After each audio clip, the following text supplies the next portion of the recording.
possibility of this is spreading, of these infections.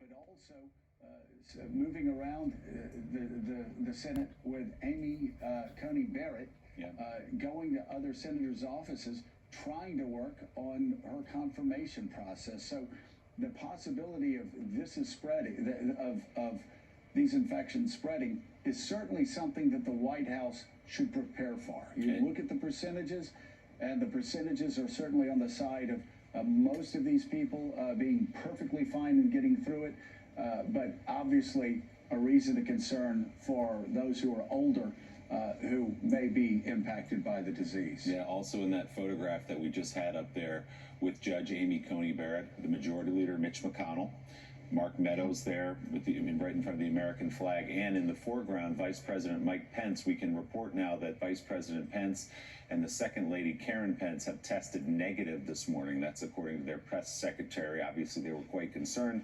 Tested negative this morning. That's in addition to Secretary of State Mike Pompeo. We learned this morning that he, too, has tested negative. He said his last exposure with the president was more than 2.5 weeks ago. But to your point, Joe, if you look at that graphic of 21 people exposed to Hope Hicks, that's just the beginning of the story. I mean, you take Mark Meadows alone, his time on Capitol Hill meeting with Mitch McConnell. From there, who all did Mitch McConnell meet with? Meeting with different senators, who all did they meet with after that? That is the nature of this terrible disease. That contact tracing is underway, will continue this morning. But the ripple effects go out so far, it's almost too difficult to calculate at this point. And we can remind people, as we talk about the debate on Tuesday night, that the president and Vice President Joe Biden were not wearing masks. They were at a distance, but obviously the conversation was animated. You'll remember at one point, President Trump mocked Vice President Biden for wearing a mask too often. Let's bring back into our conversation reporter for the Associated Press, Jonathan Lemire. Jonathan, you've been walking us through this timeline all morning long. Let's just come out and say that we are relying so far on information from the White House. The media is doing its job, but these announcements have come from the White House, and they don't have a great track record, frankly, of credibility on communicating anything. And now this dire story is going to require some clear communication. Willie, there are few more vital national security issues than the health of the President of the United States. And indeed, we, not just the media, but we as the American public and the world will be relying on the White House for updates on his condition. And to be clear, this White House does not have much credibility in terms of their truthfulness and ability to disclose information, particularly negative information about the president's health or otherwise. So certainly that is a concern here, in part that probably will rattle financial markets and make global capitals uneasy as we wait to see how the president is doing. And to add to the Bloomberg report of a few moments ago that Joe just read, I talked to a Republican official who noted that yesterday, prior to the diagnosis, the president had a conference call with supporters in Iowa, and his voice was rather raspy. He just seemed, it was described as being, sort of not feeling great, according to someone else that I talked to. Now, that doesn't mean necessarily that was symptoms of the coronavirus, but certainly it's something that people are going to be watching here in the days ahead. In terms of the vice president's diagnosis, yes, he is negative for now, but of course, as we've been hearing all morning from medical experts, he will probably need to be tested again in the coming days to make sure that is the case, that he's still not in the incubation period. But to be clear, he had less contact with the president and Hope Hicks over the last 48 to 72 hours than other senior staffers. The vice president had been on his own campaign schedule. He had not been in the White House. He was not on the trip to either the debate or to Minnesota with the president. The last that we know that he saw President Trump was Tuesday during the day at the White House for a brief interaction. But certainly, this is an extraordinary week for this presidency, and the timeline, which we can certainly go through again if you'd like, but it should be highlighted this part alone, certainly, that Hope Hicks was traveling back on Air Force One Wednesday night from Minnesota and was feeling sick. She isolated on the plane. She was displaying symptoms of the coronavirus. She then received a positive diagnosis on Thursday. The White House, during the day, the White House did not disclose that And even though at that point they knew that President Trump had had an exposure with someone who had tested positive for coronavirus, he continued on to a fundraiser in Bedminster, New Jersey, where he met with dozens of people not wearing masks. And those people, along with legions of senior government officials, members of Congress, a Supreme Court nominee, will all now need to be part of this contact tracing program. All right, let's bring in former Obama White House Health Policy Advisor and Vice Provost of Global Initiatives at the University of Pennsylvania, Dr. Ezekiel Emanuel. He's an NBC News and MSNBC senior medical contributor. Zeke, I just want to show the list of Hope Hicks and everybody that we believe she might have been exposed to, that we can see on video that she was exposed to. I'm wondering what questions and concerns come to your mind looking at this list. And then I would also include people who were at the fundraiser in Bedminster, as well as anyone and everyone who attended the debate. Well, first of all, I think you're going to have to go back to last Thursday, actually, and get the full list of everyone she came into contact with without a mask for probably 10 minutes, because she developed symptoms on Wednesday. It's usually 4 to 6 days after you get infected. And the day or two before you develop symptoms are when you're most infectious. So as you appropriately say, Tuesday, or maybe Monday, Tuesday, and Wednesday are going to be the key days, but they're not the only days that we need to be worried about. And similarly with the president, he was developing fatigue on Wednesday. Tuesday is a very worrisome day, Tuesday evening at the debate. It's got 3 characteristics which make me nervous. You're indoors for a prolonged period of time, and there was a lot of forced exhalations, a lot of yelling, and even with 6 feet apart, as we have seen, that's no guarantee that you're not spewing out the droplets and aerosolized COVID. And both the vice president and the president didn't have masks. This does prove the importance of mask wearing and staying 6 feet apart, if anything else does. So Zeke, are you saying that you're concerned about Vice President Biden and Chris Wallace and anyone who may have been on stage or backstage with the president? Yes, I'm sure that there was good air exchange, HEPA filtering. Nonetheless, they were near each other for, they were 6 feet apart, but no masks for a prolonged period of time. And that has to make you worried. And again, we're going to have to wait for 4 to 6 days before saying anything definitive.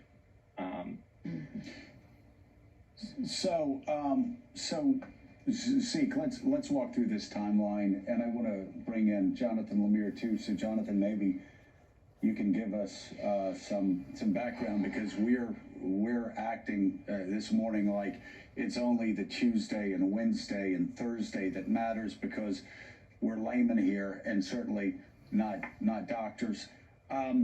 So you say, so let's work this timeline back. So Hope Hicks on Wednesday began developing symptoms.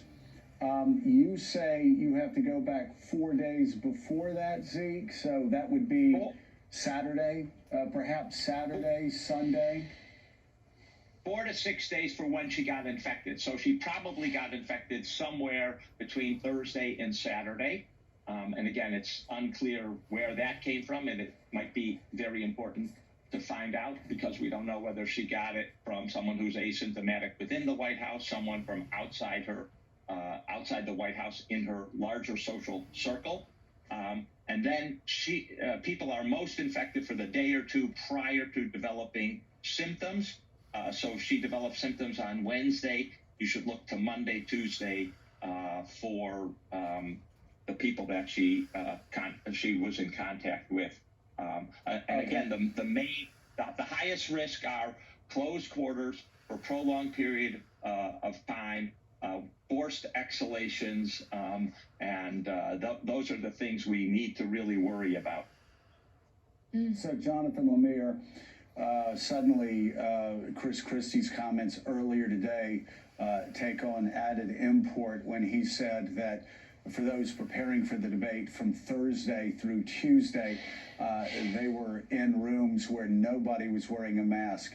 Can you tell me if you have any direct knowledge of who was in those rooms? Was Hope Hicks ever in the room?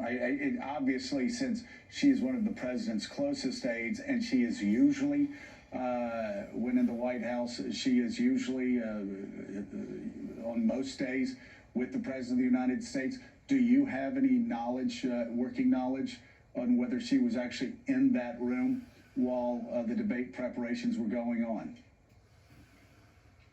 Joe, it had been reported earlier in the week, long before this story broke, that she had been a presence at some of those preparations. She wasn't there constantly, but sort of in and out. As you say, it's her role as senior White House advisor. She sees the president several times a day, often dozens of times a day. She was not a central figure in the debate preparations like Chris Christie or Jared Kushner or the campaign manager Bill Stepien, or I should mention Rudy Giuliani, the president's attorney, the former New York City mayor, who was there every minute during these debate preparations and also traveled with the president to Cleveland on Tuesday. And if we're backing up further here to expand this window of possible infection from the weekend and into the end of last week, that also includes another robust stretch of presidential travel, where Hope Hicks was a part of, where he had stops in Florida and Georgia and Virginia at the end of last week into the weekend, before then working on debate prep for a couple days, and then having an event on Monday at the White House about coronavirus testing. And then, of course, as we've been discussing, on to the debate Tuesday night in Cleveland, and then the events Wednesday in Minnesota, right, which is where Hope Hicks started to feel sick. So let's talk about the 2 days that Dr. Emanuel said could be where Hope Hicks was the most contagious. The 2 days before she started feeling symptoms, Dr. Emanuel said that would be Monday and Tuesday if she started feeling symptoms on a Wednesday. Can you recall off the top of your head what was going on in the White House, what was going on around the president on those 2 days? Obviously, Tuesday was preparation for the debate. Tell us about Monday and Tuesday. Yeah, the president remained at the White House on Monday for indeed that event to tout the development of the rapid test and other coronavirus testing equipment. It had been previously announced this was happening. It was in fact right around the convention, but this was the time they sort of did up a Rose Garden ceremony to note this accomplishment, to sort of suggest as part of their narrative that the administration had gotten its hands around the virus, and the nation was turning its corner on the pandemic. So Hope Hicks certainly was there for that event. She was in the White House all day Monday, as was the president. There was no travel on Monday. And then Tuesday, he did remain also in Washington until, of course, heading to the debate that night, where he traveled with a rather large contingent of advisors, White House personnel, senior campaign staff, of course, and as we've been discussing, members of his own family were also part of the traveling party, would have been in the hold rooms at the debate hall in Cleveland, and then in the auditorium itself, where members of the Trump children, including Ivanka Trump, with Donald Trump Jr. and Eric Trump, walked into the hall wearing masks and then made a point of taking them off and refused to put them back on, even when advised by a Cleveland Clinic staffer there. So, Dr. Emanuel, I'll put to you the question we've been asking our other infectious disease specialists this morning, and that is your concerns about President Trump specifically. Obviously, you're not treating him. You don't know everything about his condition or anything about it at this point, but 74-year-old man has metabolic syndrome, according to most people who've observed his thin medical records, the ones we've seen publicly.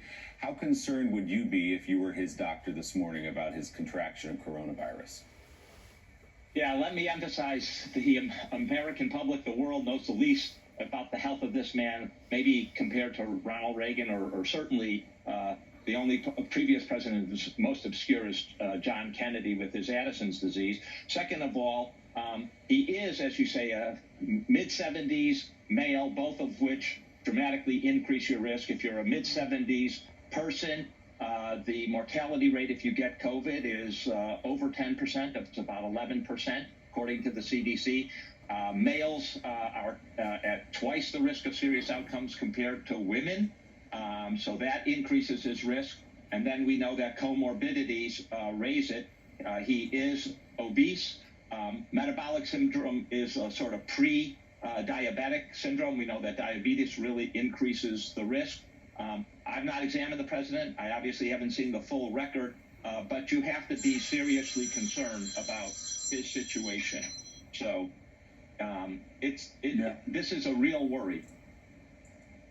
Yeah, let's bring in right now columnist and associate editor for the Washington Post, David Ignatius, and historian John Meacham. David, this for any government would be a national security crisis. It's interesting that the president's national security advisor told him back in January that this would be the greatest crisis that he faced during his presidency. As we wake up this morning at the beginning of October, we're looking at an administration, a White House that has been exposed to the most deadly virus over the past 100 years and are furiously undergoing contact tracing right now to see who was impacted, not only in the White House, but also on Capitol Hill throughout the administration.